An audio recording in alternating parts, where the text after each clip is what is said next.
मंत्रिमंडल के मेरे सहयोगी डॉक्टर जितेंद्र सिंह जी, शक्तिकांत दास जी, डॉक्टर सोमनाथन जी,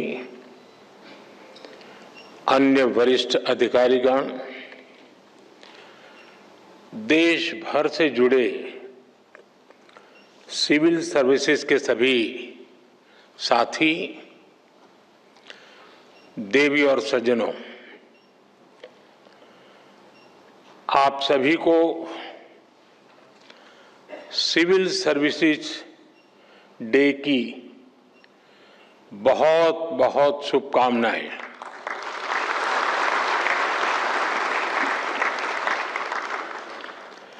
इस बार का सिविल सर्विस डे कई वजहों से बहुत विशेष है। इस साल हम अपने संविधान का 75वां वर्ष मना रहे हैं और ये सरदार वल्लभ भाई पटेल जी की 150वीं जयंती का भी साल है। 21 अप्रैल 1947 को सरदार वल्लभ भाई पटेल ने आप सभी को स्टील फ्रेम ऑफ इंडिया कहा था। उन्होंने स्वतंत्र भारत की ब्यूरोक्रेसी की नई मर्यादाएं तय की थी। एक ऐसा सिविल सर्वेंट जो राष्ट्र की सेवा को अपना सर्वोत्तम कर्तव्य माने, जो लोकतांत्रिक तरीके से प्रशासन चलाए, जो ईमानदारी से, अनुशासन से, समर्पण से भरा हुआ हो, जो देश के लक्ष्यों के लिए दिन रात काम करे। आज जब हम विकसित भारत बनाने के संकल्प के साथ आगे बढ़ रहे हैं, तो सरदार वल्लभ भाई पटेल की ये बातें और ज्यादा प्रासंगिक हो जाती हैं। मैं आज सरदार साहब के विजन को नमन करता हूं और उनको भावभीनी श्रद्धांजलि भी देता हूं। साथियों, कुछ समय पहले मैंने लाल किले से कहा था कि आज के भारत को आने वाले 1000 साल की नींव को मजबूत करना है। एक हिसाब से देखें तो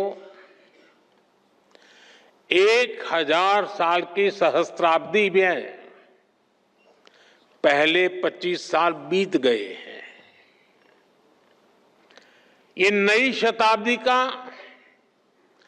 25वां साल है और नए मिलेनियम यानी नई सहस्त्राब्दी का भी 25वां साल है। हम आज जिन नीतियों पर काम कर रहे हैं, जो निर्णय ले रहे हैं, वो 1000 साल का भविष्य तय करने वाले हैं। हमारे शास्त्रों में कहा गया है, यथा ही एकेन चक्रेण नरथस्य गति ही भवेत् एवं पुरुष कौर्ण बिना दैवम न सिद्ध्यति। यानी जैसे एक चक्र से रथ नहीं चल सकता है, उसी प्रकार बिना मेहनत के सिर्फ भाग्य के भरोसे सफलता नहीं मिलती। विकसित भारत के हमारे लक्ष्य की प्राप्ति के लिए भी विकास रथ के हर चक्र को मिलकर चलना है, दृढ़ प्रतिज्ञ होकर हर दिन, हर क्षण इस लक्ष्य के लिए काम करना है, लक्ष्य को प्राप्त करने के लिए जीना है, जिंदगी खपानी है। साथियों, आज हम पूरी दुनिया को तेज गति से बदलते हुए देख रहे हैं। अपने परिवार में भी आप देखते होंगे कि परिवार में अगर 10-15 साल का बच्चा है और जब उससे बात करते हैं तो आप फील करते हैं आप आउटडेटेड हैं। ये इसलिए होता है क्योंकि समय बहुत तेजी से बदल रहा है। हर 2-3 साल में गैजेट्स कैसे बदल रहे हैं, कुछ समझे सीखे उसके पहले नया आ जाता है। हमारे छोटे छोटे बच्चे इन तेज बदलावों के साथ बड़े हो रहे हैं। हमारी ब्यूरोक्रेसी, हमारा कामकाज, हमारी पॉलिसी मेकिंग भी पुराने ढर्रे पर नहीं चल सकती। इसलिए 2014 के बाद से देश में व्यवस्था परिवर्तन का एक बहुत बड़ा महायज्ञ शुरू हुआ है। हम इस तेज स्पीड के साथ खुद को तेजी से ढाल रहे हैं। आज भारत की एस्पिरेशनल सोसाइटी, भारत के युवा, भारत के किसान, भारत की महिलाएं, उनके सपनों की उड़ान आज जिस ऊंचाई पर है वो वाकई अभूतपूर्व है। इन अभूतपूर्व आकांक्षाओं की पूर्ति के लिए अभूतपूर्व गति भी आवश्यक है।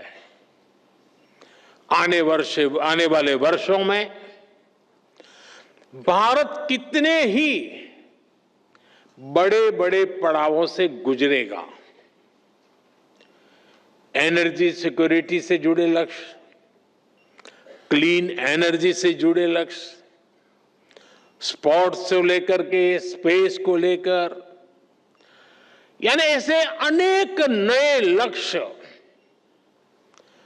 हर सेक्टर में देश का परचम और नई ऊंचाइयों पर लहराना है। और ये जब मैं बात करता हूं तब, और देश जब सोचता है तब, हर किसी की नजर आप पर है, भरोसा आप पर है, बहुत बड़ा दायित्व आप सब मेरे साथियों पर है। आपको जल्द से जल्द भारत को दुनिया की तीसरी सबसे बड़ी इकोनॉमी भी बनाना है। इस काम में विलंब न हो, ये हम सभी को सुनिश्चित करना है। साथियों, मुझे खुशी है कि इस बार सिविल सर्विसेज डे के theme holistic development of India रखी गई है। ये सिर्फ एक थीम नहीं है, ये हमारा कमिटमेंट है। देश की जनता से हमारा वादा है। होलिस्टिक डेवलपमेंट ऑफ इंडिया, यानी no village left behind, no family left behind, no citizen left behind. असल प्रगति का मतलब छोटे बदलाव नहीं, बल्कि फुल स्केल इंपैक्ट होता है। हर घर में क्लीन वाटर, हर बच्चे को क्वालिटी एजुकेशन, हर एंटरप्रेन्योर को फाइनेंशियल एक्सेस और हर गांव को डिजिटल इकोनॉमी का लाभ। ऐसी ही बातें हैं जो होलिस्टिक डेवलपमेंट, मैं मानता हूं, क्वालिटी इन गवर्नेंस सिर्फ स्कीम्स लॉन्च करने से नहीं आती, बल्कि क्वालिटी इन गवर्नेंस इससे तय होती है कि वो स्कीम कितनी गहराई तक जनता के बीच पहुंची और उसका कितना रियल इंपैक्ट हुआ।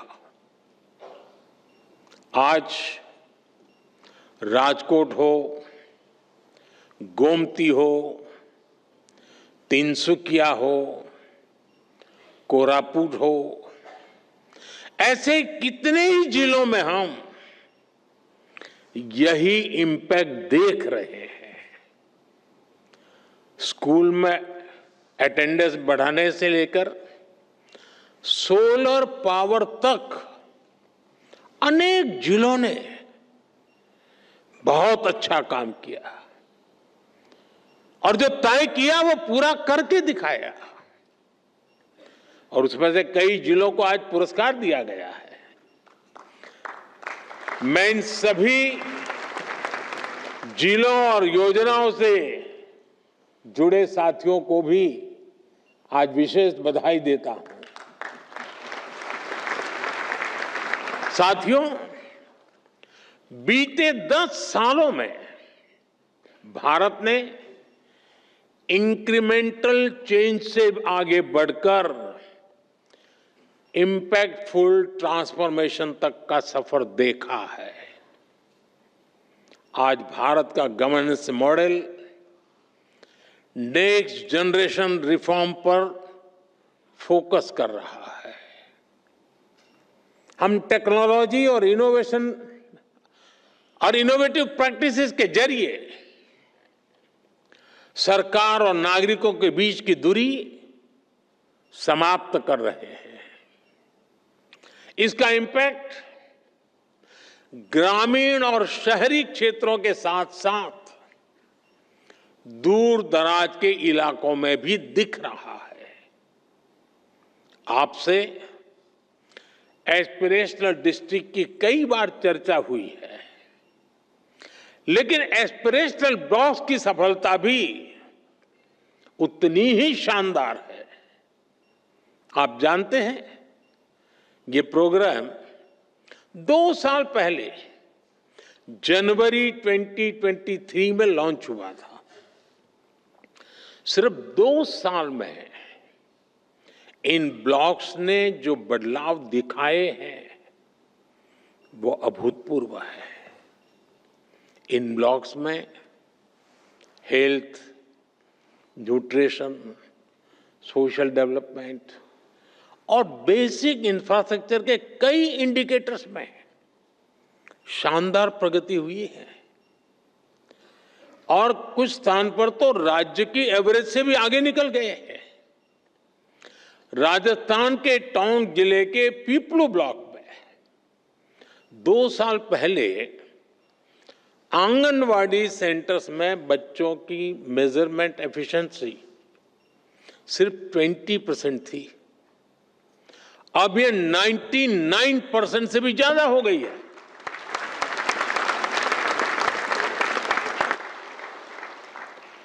बिहार के भागलपुर में जगदीशपुर ब्लॉक है।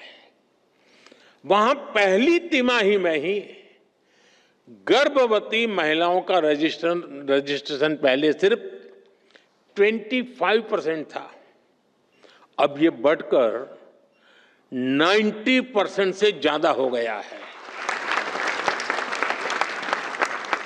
जम्मू कश्मीर के मारवाह ब्लॉक में इंस्टीट्यूशनल डिलीवरी की पहले 30% थी, जो बढ़कर के 100% हो चुकी हैं।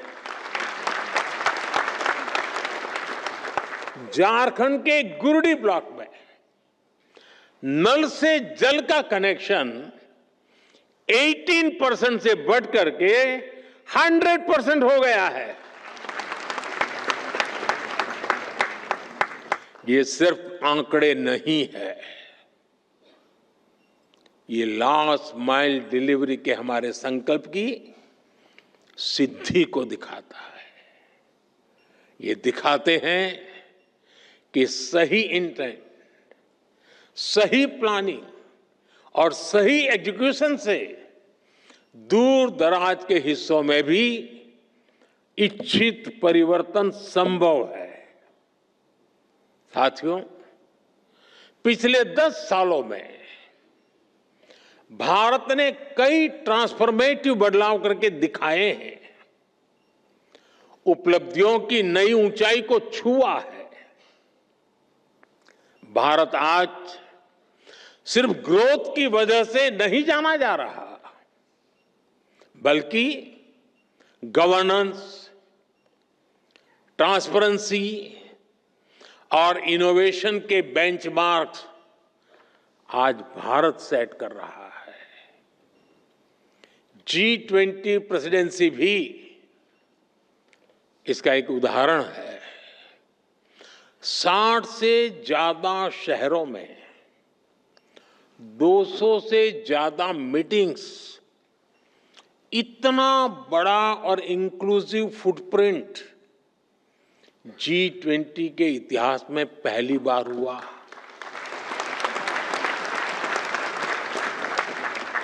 और यही तो होलिस्टिक अप्रोच है।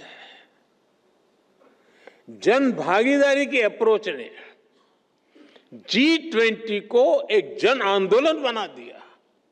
स्कूल में 8वीं कक्षा का बच्चा भी चर्चा करता था G20 हो रही है, और दुनिया ने भी माना India is not just participating, it is leading. साथियों, आजकल हम गवर्नमेंट एफिशिएंसी की भी बहुत चर्चा सुनते हैं, लेकिन भारत इसमें भी दुनिया के दूसरे देशों से 10-11 साल आगे हैं। पिछले 11 वर्षों में हमने डिले सिस्टम को खत्म करने की कोशिश की है। हम नए प्रोसेसेस बना रहे हैं। हम टेक्नोलॉजी के माध्यम से टर्न अराउंड टाइम को घटा रहे हैं। ईज ऑफ बिजनेस को बढ़ावा देने के लिए हमने 40,000 से ज्यादा कंप्लायंसेस को खत्म किया है।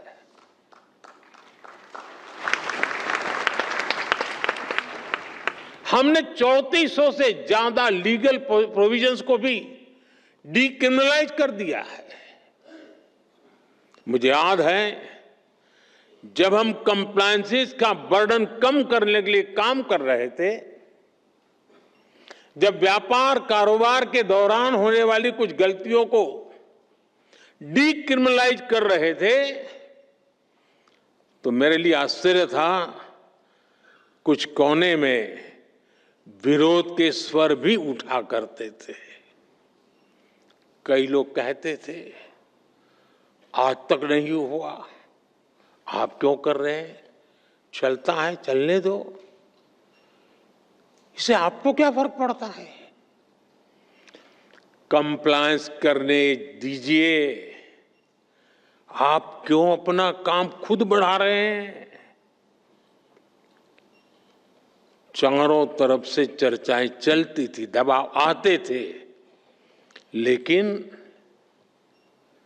जिस लक्ष्य को प्राप्त करना था, उस लक्ष्य का दबाव इन दबावों से ज्यादा था और इसलिए हम दबावों से दबे नहीं, हम लक्ष्य के लिए चल पड़े। हम पुरानी लीक पकड़कर चलेंगे तो हमें नए परिणाम मिलना मुश्किल है।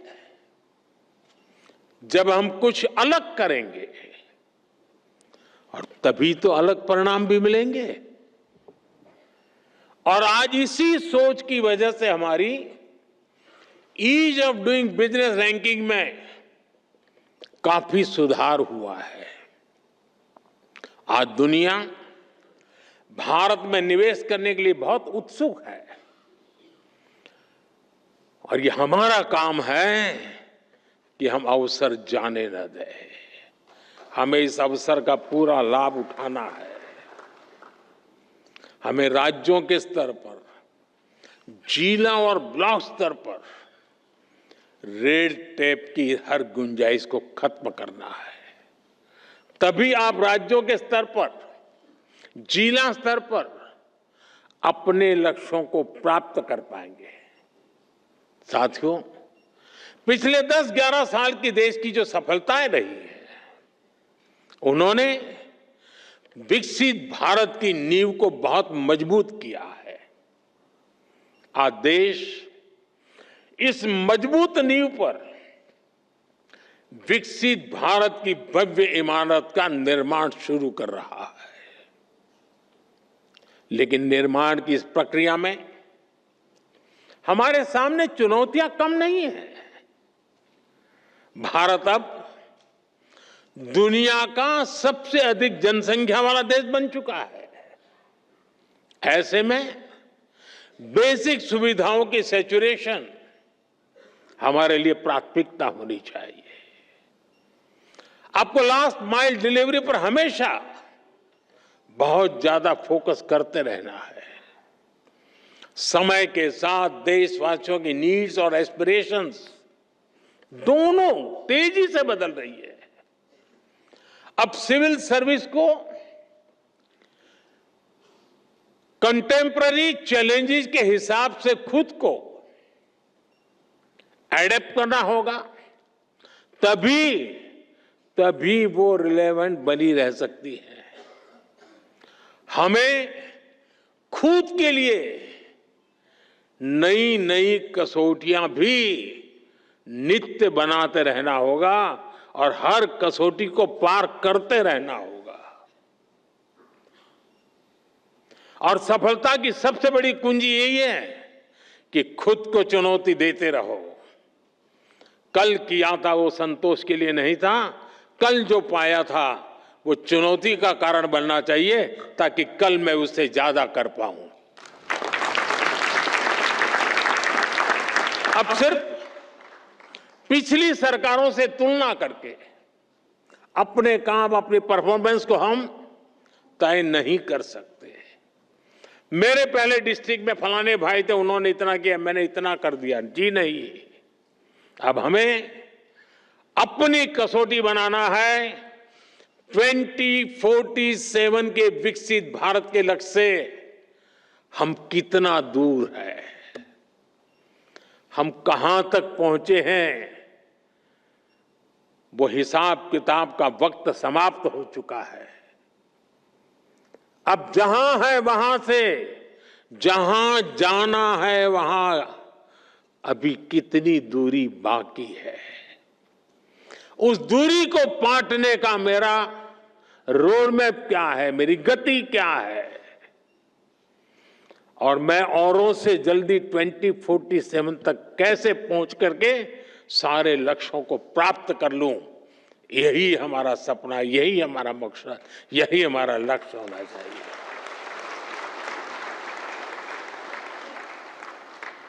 हमें हर सेक्टर में देखना होगा कि जो लक्ष्य हमने तय किए हैं, क्या उनको पाने के लिए हमारी वर्तमान स्पीड काफी है? अगर नहीं है तो हमें उसे बढ़ाना है। हमें याद रखना है, आज जो टेक्नोलॉजी हमारे पास है वो पहले नहीं थी। हमें टेक्नोलॉजी की ताकत के साथ आगे बढ़ना है। 10 साल में हमने 4 करोड़ गरीबों के लिए पक्के घर बनाए, लेकिन अभी 3 करोड़ नए घर बनाने का लक्ष्य हमारे सामने है। हमने 5-6 सालों में 12 करोड़ से ज्यादा ग्रामीण घरों को नल कनेक्शन से जोड़ा है। अब हमें जल्द से जल्द गांव के हर घर को नल कनेक्शन से जोड़ना है। 10 साल में हमने गरीबों के लिए 11 करोड़ से ज्यादा शौचालय बनाए। अब हमें वेस्ट मैनेजमेंट से जुड़े नए लक्ष्यों को जल्द से जल्द प्राप्त करना है। कोई सोच भी नहीं सकता था कि करोड़ों गरीबों को 5 लाख रुपए तक का मुफ्त इलाज मिलेगा। अब हमें देश की जनता में न्यूट्रिशन को लेकर नए संकल्पों को सिद्ध करना है। हमारा एक ही लक्ष्य होना चाहिए, 100% कवरेज, 100% इम्पैक्ट। इसी अप्रोच ने 10 साल में 25 करोड़ लोगों को गरीबी से बाहर निकाला है। यही अप्रोच भारत को गरीबी से पूरी तरह मुक्त करेगा। साथियों, एक दौर ऐसा था जब ब्यूरोक्रेसी का रोल एक रेगुलेटर का होता था, जो इंडस्ट्रियलाइजेशन और एंटरप्रेन्योरशिप की स्पीड को कंट्रोल करती थी। इस सोच से भी देश बहुत आगे निकल चुका है। आज हम ऐसा एनवायरनमेंट क्रिएट कर रहे हैं जो सिटीजन में एंटरप्राइज को प्रमोट करे और उन्हें हर बैरियर को क्रॉस करने में मदद दे।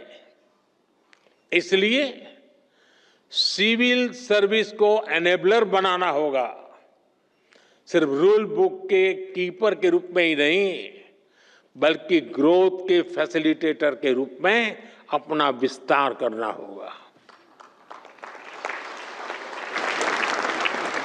मैं आपको एमएसएमई सेक्टर का उदाहरण दूंगा। आप जानते हैं, देश ने मिशन मैन्युफैक्चरिंग शुरू किया है। इसकी सफलता का बहुत बड़ा आधार हमारा एमएसएमई सेक्टर है। आज दुनिया में हो रहे बदलावों के बीच हमारे एमएसएमईज, स्टार्टअप्स और युवा उद्यमियों के पास एक अभूतपूर्व ऐतिहासिक अवसर है। ऐसे में ये जरूरी है कि हम ग्लोबल सप्लाई चेन में अधिक कॉम्पिटिटिव बने।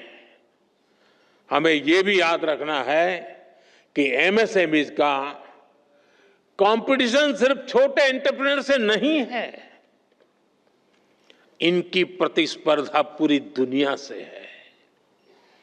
अगर एक छोटे से देश में किसी इंडस्ट्री के पास हमसे बेहतर ईज ऑफ कंप्लायंसेस है, तो वो हमारे देश के स्टार्टअप का ज्यादा मजबूती से मुकाबला करेगा। इसलिए हमें ये निरंतर देखना होगा कि ग्लोबल बेस्ट प्रैक्टिसेस में हम कहां स्टैंड कर रहे हैं।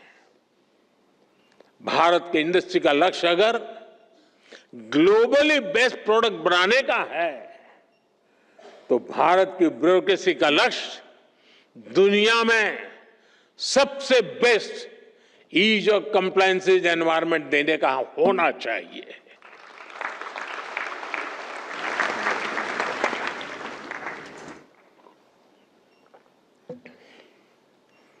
साथियों, आज की टैग ड्रिवन दुनिया में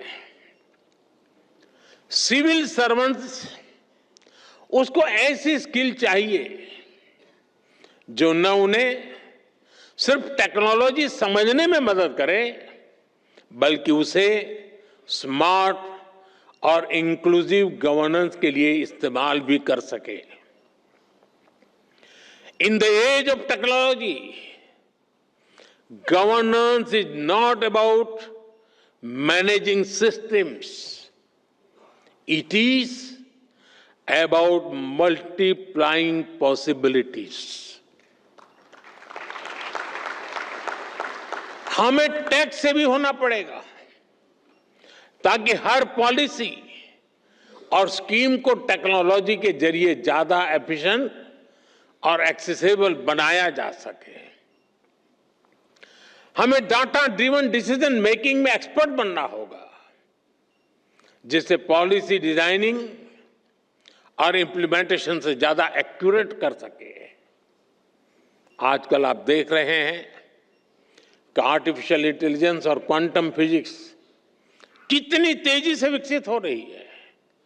जल्दी ही टेक्नोलॉजी के यूज में एक नया रिवॉल्यूशन आएगा।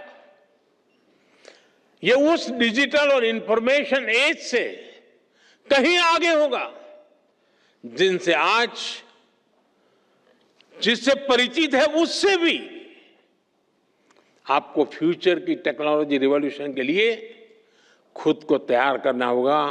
पूरी सिस्टम को तैयार करने की व्यवस्था भी विकसित करनी पड़ेगी ताकि हम नागरिकों को बेस्ट सर्विस भी दे पाएं और उनके एस्पिरेशंस को भी पूरा कर सके। हमें सिविल सर्वेंट्स की क्षमता को बढ़ाना होगा ताकि हम एक फ्यूचर रेडी सिविल सर्विस तैयार कर सके। और इसलिए मिशन कर्मयोगी और civil service capacity building programme, और जिसका जिक्र हमारे कैप्सेक ने अभी किया, मैं इन दोनों को मेरे लिए वो बहुत अहम मानता हूं। साथियों, तेजी से बदलते समय में हमें ग्लोबल चैलेंजेस पर भी गहरी नजर रखनी है। आप देख रहे हैं फूड, वाटर और एनर्जी सिक्योरिटी अब भी बड़ी चुनौती बनी हुई है। विशेष रूप से ग्लोबल साउथ के लिए यह बहुत बड़ा संकट है। लंबे समय से चल रहे संघर्षों के कारण कई देशों में हालात और मुश्किल होते जा रहे हैं। इसका असर लोगों पर पड़ता है, रोजमर्रा के जीवन पर पड़ता है। डोमेस्टिक और एक्सटर्नल पहलुओं के बीच बढ़ते इंटरकनेक्शन को हमें समझना हुए हमें अपनी रीति और रीति को बदलना होगा। हमें आगे बढ़ना होगा। क्लाइमेट चेंज हो, प्राकृतिक आपदाएं हो, महामारी हो, साइबर क्राइम के खतरे हो, सभी में एक्शन के लिए भारत को 10 कदम आगे रहना ही होगा। हमें लोकल लेवल पर स्ट्रेटेजी बनानी होगी, रिजिलियंस डेवलपमेंट करनी होगी। साथियों, मैंने लाल किले से पंच प्राण की बात कही थी। विकसित भारत का संकल्प गुलामी की मानसिकता से मुक्ति, अपनी विरासत पर गर्व, एकता की शक्ति और कर्तव्यों को ईमानदारी से निभाना। आप सभी इन पंच प्राणों के प्रमुख वाहक हैं। हर बार जब आप इंटीग्रिटी को कन्वीनियंस पर, इनोवेशन को इनर्शिया पर या सर्विस को स्टेटस पर प्राथमिकता देते हैं, तब आप राष्ट्र को आगे बढ़ाते हैं। मुझे आप पर पूरा भरोसा है। वो युवा अधिकारी जो अपनी प्रोफेशनल जर्नी में कदम रख रहे हैं, आज उन सभी से मैं एक और बात कहूंगा। समाज में कोई भी ऐसा नहीं होता है जिसके जीवन में, जिसकी सफलता में सोसाइटी का, समाज का कुछ न कुछ योगदान न हो। समाज के योगदान के बिना किसी के लिए भी एक कदम भी आगे बढ़ना मुश्किल होता है। और इसलिए हर कोई अपने अपने सामर्थ्य के हिसाब से समाज को लौटाना चाहता है। आप सभी तो बहुत भाग्यशाली हैं कि आपके पास समाज को लौटाने का इतना बड़ा अवसर आपके पास है। आपको देश ने, समाज ने बहुत बड़ा मौका दिया है कि आप ज्यादा से ज्यादा समाज को लौटाएं। साथियों, ये वक्त सिविल सर्वेंट्स के रिफॉर्म्स को री इमेजिन करने का है। हमें रिफॉर्म्स की पेस बढ़ानी है, स्केल भी बढ़ानी है। इंफ्रास्ट्रक्चर हो, रिन्यूएबल एनर्जी के लक्ष्य हो, इंटरनल सिक्योरिटी की बात हो, करप्शन को खत्म करने का हमारा मिशन हो, सोशल वेलफेयर स्कीम्स हो, ओलंपिक्स से जुड़े, स्पोर्ट्स से जुड़े लक्ष्य हो, हर सेक्टर में हमें नए रिफॉर्म्स करने हैं। हमने अब तक जितना अचीव किया है, अब उससे भी कई गुना ज्यादा हासिल करके दिखाना है। और इन सब के बीच हम सबको हमेशा हमेशा एक बात याद रखनी है, no matter how technology driven the world becomes, we should never forget the importance of human judgment.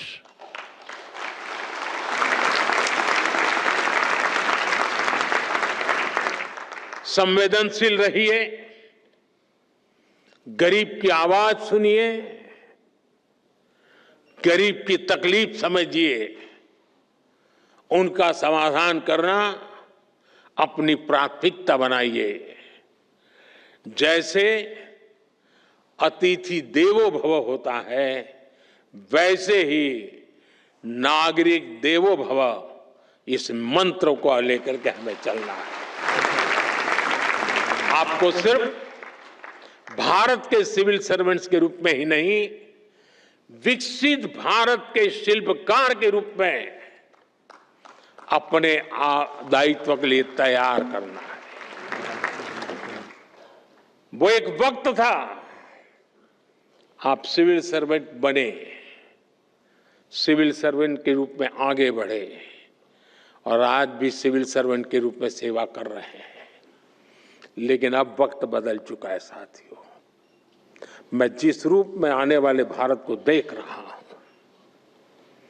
जिन सपनों को मैं हिंदुस्तान के 140 करोड़ देशवासियों की आंखों में देख रहा हूं, और इसलिए मैं अब कह रहा हूं कि आप सिर्फ सिविल सर्वेंट नहीं हैं, आप नए भारत के शिल्पकार हैं।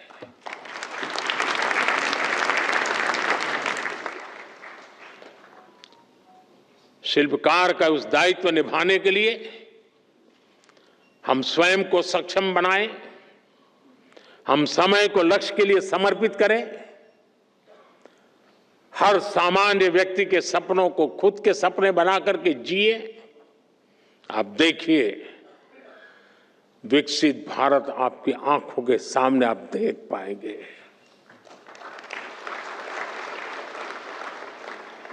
मैं आज लेक्चर कर रहा हूं, तब मेरी नजर एक छोटी सी गुड़िया पर गई, वहां बैठी है।